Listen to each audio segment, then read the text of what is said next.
आप सभी का स्वागत है हमारे मिशन इंस्टीट्यूट के ऑनलाइन प्लेटफॉर्म पर। दो पंक्तियां आपसे कहना चाहेंगे।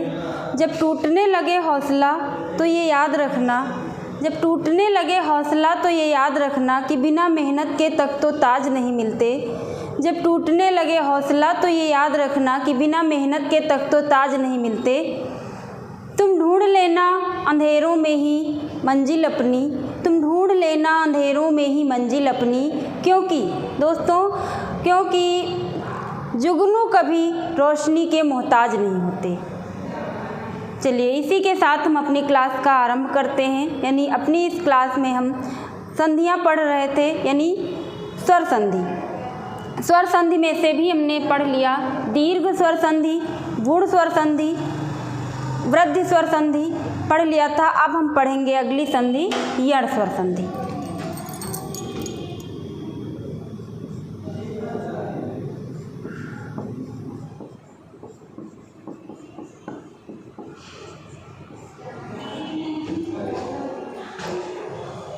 यण स्वर संधि में सूत्र दिया गया है इको यणचि।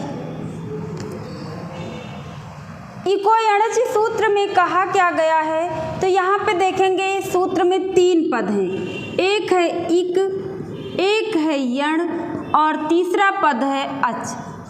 यानी ये तीनों पद हैं, ये 3 पद हैं क्या, तो ये तीनों पद हैं प्रत्याहार। यानी ये तीनों अलग अलग प्रत्याहार हैं। अब सूत्र में क्या कहा क्या गया है, तो अच। अच यहाँ पे सप्तमी का रूप है, तो जिस पद में सप्तमी का रूप होगा वो पर वाला पद होगा, यानी बाद वाला होगा। तो हम इसको ऐसे सेट कर लेते हैं। इक के बाद यदि अच यानी अच आए तो यण आदेश हो जाएगा। यण क्या है, आदेश वर्ण है। इक क्या है, स्थानीय है, यानी इक के स्थान पे यण आदेश होगा यदि इक के बाद अच प्रत्याहार का वर्ण आता है। तो जब हम लोग प्रत्याहार पढ़ रहे थे तो वहाँ पे हमने सीखा था कि प्रत्याहार कैसे निकालते हैं। अब इक प्रत्याहार के वर्ण निकालने के लिए हमको फिर माहेश्वर सूत्रों पे जाना पड़ेगा। इक प्रत्याहार में कौन कौन से वर्ण आएंगे, तो देख लेते हैं। ई, उ, री, ली, यानी आई उड़ जो पहला सूत्र है उसके दूसरे नंबर के वर्ण से शुरू करेंगे। यानी आ को छोड़ देंगे क्योंकि इक कहा गया, तो ई से शुरू करेंगे और का तक जाएंगे, तो जितने वर्ण आएंगे वो इक प्रत्याहार के होंगे। अच में क्या होता है कि पूरे स्वर आ जाते हैं, यानी पूरे स्वर, कोई भी स्वर आ जाए अच प्रत्याहार में, आ, ई, उ, री, ली, ए, ओ, कोई भी स्वर आए तो यहाँ पे क्या हो जाएगा, यण। अब यण प्रत्याहार के वर्ण देख लेते हैं। यण प्रत्याहार में हम कहाँ से गिनेंगे, तो आप देखेंगे 5वां सूत्र है वरट। है वरट के या से हम शुरू करेंगे। या, वा, रा और ला, यानी इनके बाद कोई भी स्वर आए तो ई के स्थान इसी क्रम में होगा, जिस क्रम में इधर वर्ण लिखे हैं उस क्रम में आदेश वर्ण भी लिखे हैं। यानी ई के स्थान पे या हो जाएगा, उ के स्थान पे वा हो जाएगा, री के स्थान पे रा हो जाएगा और री के स्थान पे ला हो जाएगा। ये कहता है ये सूत्र, यानी ये इको यणचि सूत्र कहता क्या है, इको यणचि सूत्र कहता है इक के स्थान पर यण हो जाना ही यण संधि है।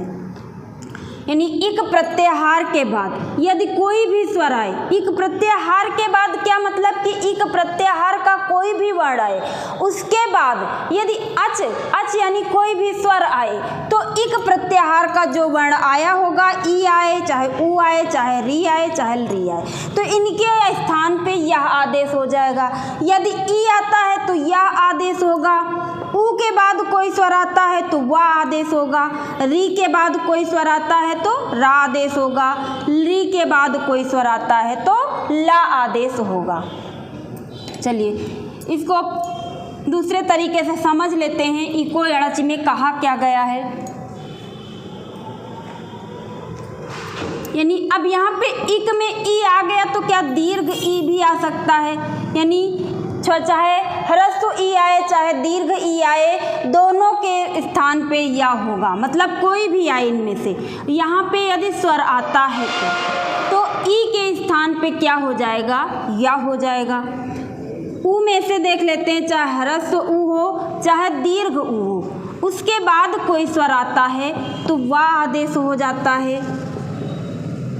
री ह्रस्व आए चाहे दीर्घ आए, इसके बाद कोई स्वर आता है तो यहाँ पे रा हो जाता है। री के बाद कोई स्वर आता है तो यहाँ पे ला आदेश हो जाएगा।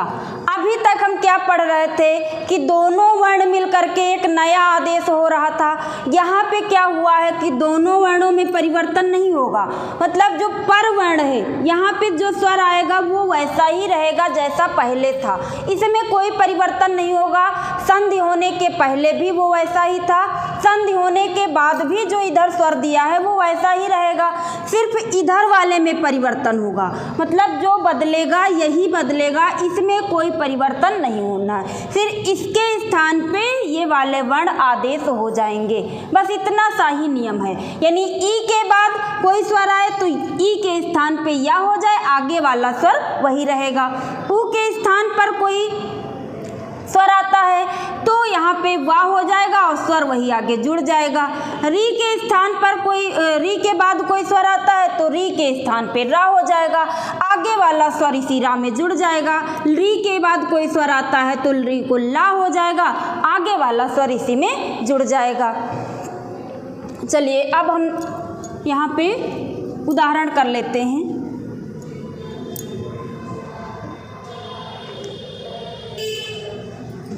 देख लेंगे, यदि धन आपी। अब यहाँ पे देखिए कंडीशन आ गई वही जो हमने अभी पढ़ा नियम में। ई के बाद आ रहा है, यहाँ पे यद यानी इसका हमने ई निकाला था। चलिए पहले इतना ही कर लेते हैं। ई के बाद आ रहा है तो क्या कहा गया कि ई के बाद कोई स्वर आए तो ई को हम क्या कर देंगे, या कर देंगे, यानी या हमने कर दिया। इधर वाले में कोई परिवर्तन नहीं होना है तो अब हमको फिर से यही जोड़ देना है, यानी दा का हमने ई निकाल दिया तो दा हलंत बचा। इधर आपी मतलब बाद वाले में जो आ है आप में, इस आ में कोई परिवर्तन नहीं होना, सिर्फ ई के स्थान पे या हो गया। शब्द क्या बन जाएगा, अब इसी को जोड़ देंगे, शब्द बन जाएगा यद्यपि। इसी को ऐसे लिख देते हैं ना, ऐसे यद्यपि लिखा जाता है तो यहाँ पे दा और या जुड़ा हुआ है, यद्यपि दोनों सही हैं। तो यहाँ पे परिवर्तन किस में हुआ है, केवल ई में परिवर्तन हुआ।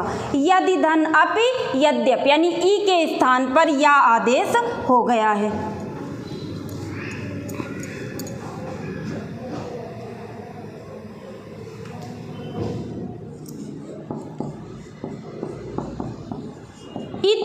इति धन आदि। अब यहाँ पे भी वही नियम है, यानी ई के बाद आ रहा है बड़ा आ, अब ई को हम खाली या कर देंगे और जोड़ देंगे इत धन या धन आदि, शब्द बनेगा इत्यादि।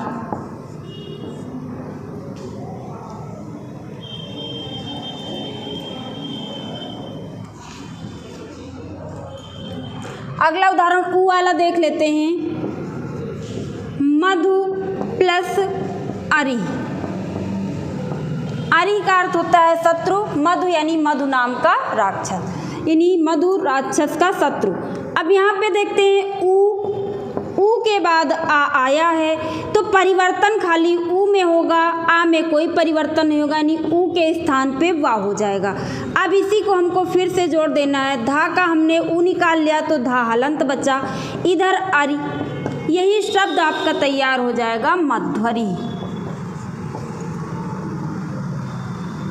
मध्वरी।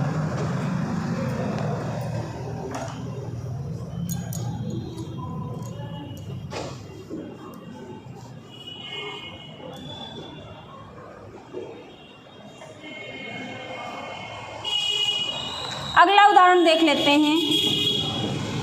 अनु धन आय। अनु धन आय।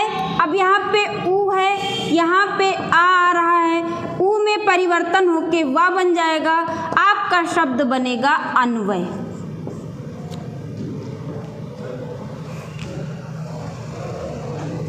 इसके बाद अगला देखते हैं,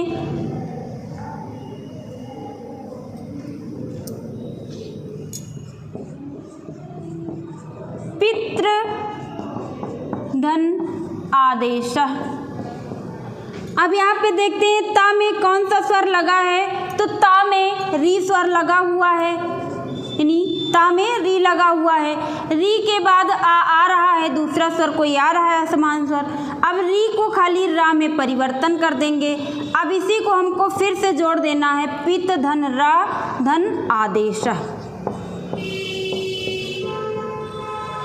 पित रा आदेश। अब ता के बाद जहाँ कहीं भी रा आता था तो हम ता को रा से जोड़ करके त्रा बना देते थे। अब वही प्रक्रिया यहाँ होगी, यानी ता और रा, ता भी हलंत रा भी हलंत, तो त्रा जो बनेगा वो भी हलंत रहेगा, बनेगा पितृ, बन तो गया पितृ। अब ये हलंत है, आगे वाला स्वर आएगा जब इसमें जुड़ेगा तभी ये पूरा होगा, तभी त्रा पूरा होगा। व्यंजन कितने भी जोड़ दिए जाएं वो पूरे नहीं कहलाएंगे जब तक कि उसमें स्वर ना मिल जाए। यहाँ पे ता भी व्यंजन है, रा भी व्यंजन है, दोनों जुड़ करके त्रा व्यंजन ही बना। यहाँ पे जब ये स्वर जुड़ेगा, यानी कोई भी स्वर जुड़े तभी त्रा पूरा होगा। तो आप देखेंगे शब्द बनेगा पित्रादेश। पित्रादेश में संधि कौन सी, यण संधि। पित्रादेश का संधि विच्छेद, पितृधन आदेश पित्रादेश।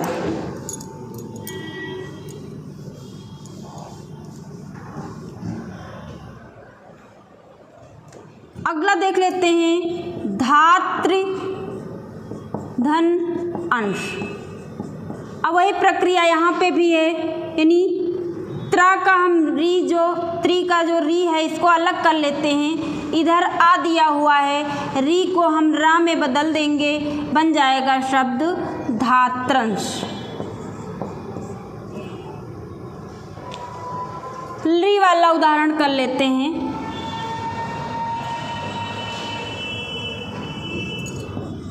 ली धन आकृति।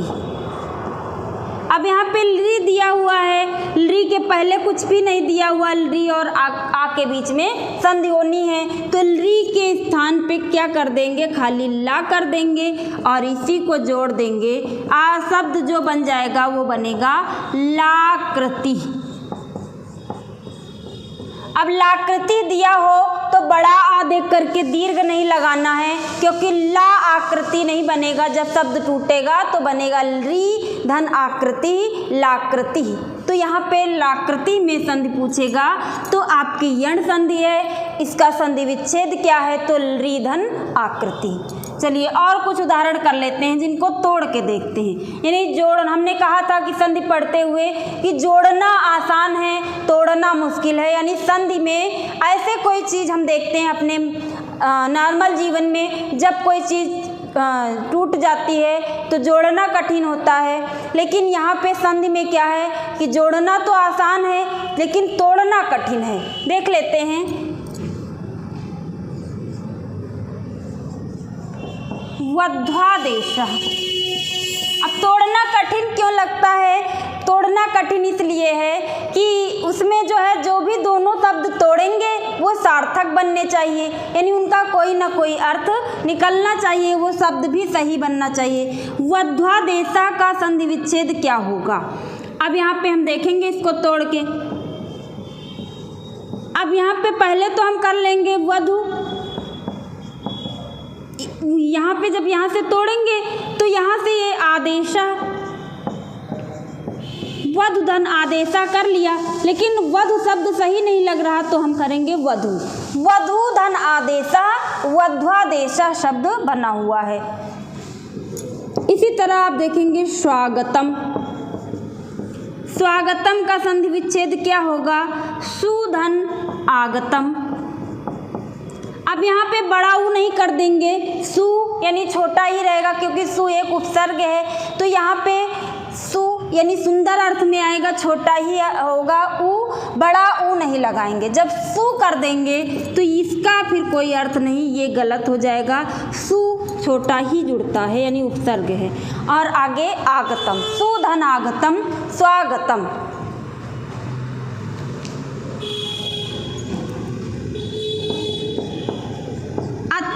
अत्याचार, अत्याचार का संधि विच्छेद हम यहाँ से तोड़ेंगे। यानी तोड़ना आप कैसे याद रखेंगे यण संधि में, यदि आधे अक्षर के बाद या दिख रहा है तो मतलब ई की मात्रा लगाना है, आधे अक्षर के बाद व दिख रहा है तो मतलब उ की मात्रा लगाना है। अब यहाँ अत्याचार में देख लेंगे, यहाँ पे आधा ता है, इसके बाद या दिख रहा है, मतलब या दिख रहा है तो हमको करना क्या है, या किसके स्थान पर आदेश हुआ था, तो या जो आदेश हुआ था ई के स्थान पर आदेश हुआ था। हम जब तोड़ेंगे ता को ऐसे कर लेंगे, आधा है, अब यहाँ पे हम ई के स्थान पे या किए थे तो ई को जोड़ देंगे, आगे आचारा जोड़ देंगे, अत्याचारा, अत्युत्तमम, अत्युत्तमम।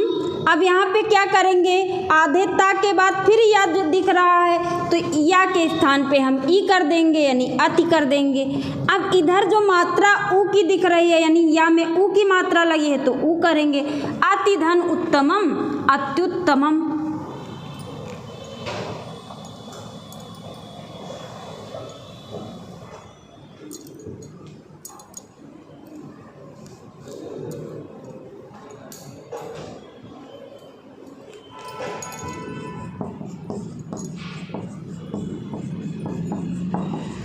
शुद्ध्युपास्य, शुद्ध्युपास्य का संधि विच्छेद क्या होगा, तो देखेंगे आधा धा दिख रहा है, इसके बाद या दिख रहा है, या दिख रहा है मतलब कि ई की मात्रा लगेगी। अब ये थोड़ा सा हो सकता है कि छोटी ई की लगेगी, बड़ी ई की लगेगी, तो आप पहले शब्द बना के देखेंगे।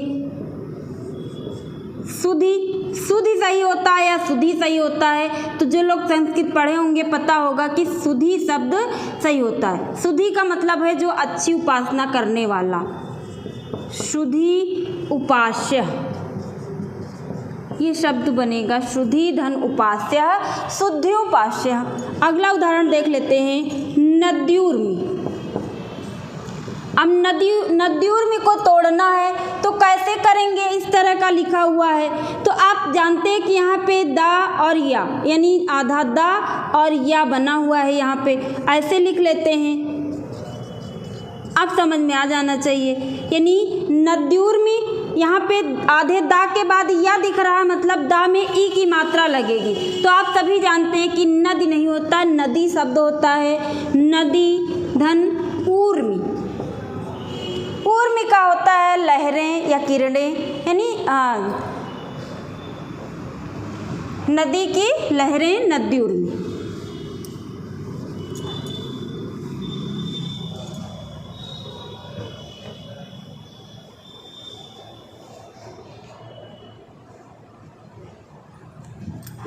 अगला है गुरुवादेशः।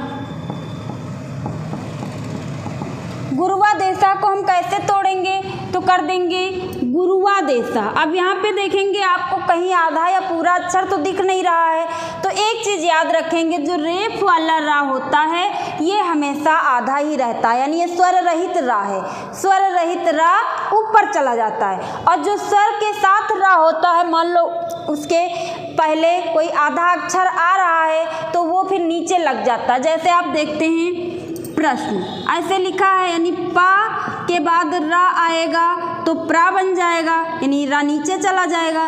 लेकिन यदि रा के बाद कोई स्वर आ रहा है, आप देखेंगे ऐसे लिखा हुआ है, रा के बाद आधे रा के बाद कोई व्यंजन आ रहा है तो ये रा जो है ये आधा है तो ये ऊपर चला जाता है। जब इसको जोड़ के लिखेंगे तो ये ऐसे ऊपर चला जाएगा रा, तो जो स्वर रहित रा होता है वो ऊपर लग जाता है। तो यहाँ पे ये स्वर रहित रा ही है, यानी ये रा स्वर रहित है, तो यहाँ पे क्या करेंगे, गुरु धन आदेश।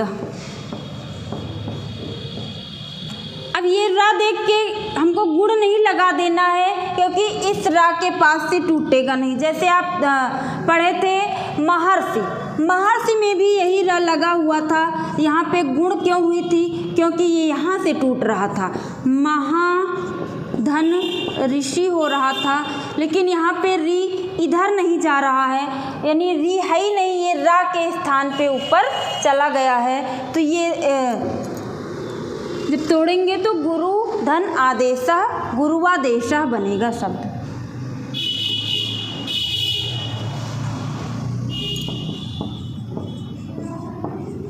अभ्युदय शब्द बनेगा अभिधन उदय, अभिधन उदय अभ्युदय। अब यहाँ पे हमने ई किया कैसे, तो या को देख करके ई कर देना है कि आधे अक्षर के बाद या दिखे तो ई कर देना है, आधे अक्षर के बाद उ दिखे तो वा कर देना है।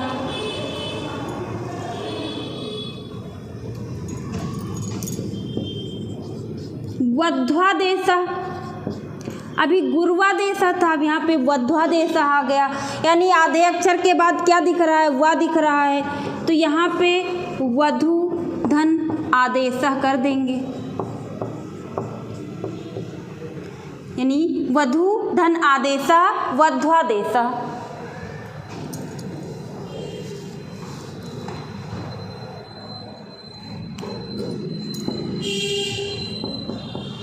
पित्राज्ञा को तोड़ना है, पित्राज्ञा का संधि विच्छेद क्या होगा, तो आप त्रा के पास से तोड़ेंगे, यानी जब हमने त्रा को जोड़ा था तो जो री से ऋषि का मात्रा था वो रा बन गया था, यानी तो रा ता और रा जुड़ करके त्रा बन गया था। इसको जब तोड़ेंगे तो बन जाएगा पितृ धन आज्ञा। धात्रंश, धात्रंश को तोड़ना है, अभी इसी को जोड़े थे धात्रंश को, तो कैसे जुड़ा था, धात्री धन अंश धात्रंश हो गया था। पित्राकृति, पितृ धन आकृति पित्राकृति हो गया था। लाकृति को तोड़ना है, लाकृति को तोड़ना है तो कैसे तोड़ेंगे, ली धन आकृति।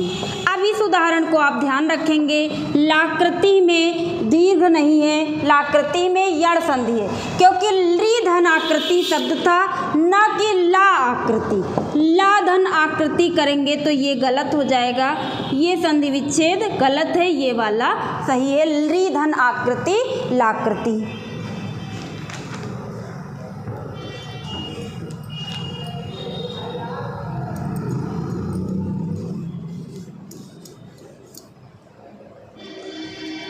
मातृपदेश, मातृपदेशा को तोड़ेंगे तो क्या होगा, मातृ धन उपदेश, मातृधन उपदेशा, यानी जो त्रा बनता है वो ता और री के स्थान पे बनता है त्रा, ये चीज़ याद रखेंगे यण संधि में। चलिए आज की क्लास में हमने पढ़ा यण संधि को, अगली क्लास में हम लोग पढ़ लेंगे आयादी संधि को, यानी इसी तरह हम एक एक करके सारी संधियाँ पढ़ेंगे, समास पढ़ेंगे, यानी ऐसे ही पढ़ते रहेंगे। तो मित्रों आप लोग भी पढ़ते रहें, यानी जो भी आप तैयारी कर रहे हैं उसका आप नियमित पढ़ते रहें। चलिए इसी के साथ धन्यवाद।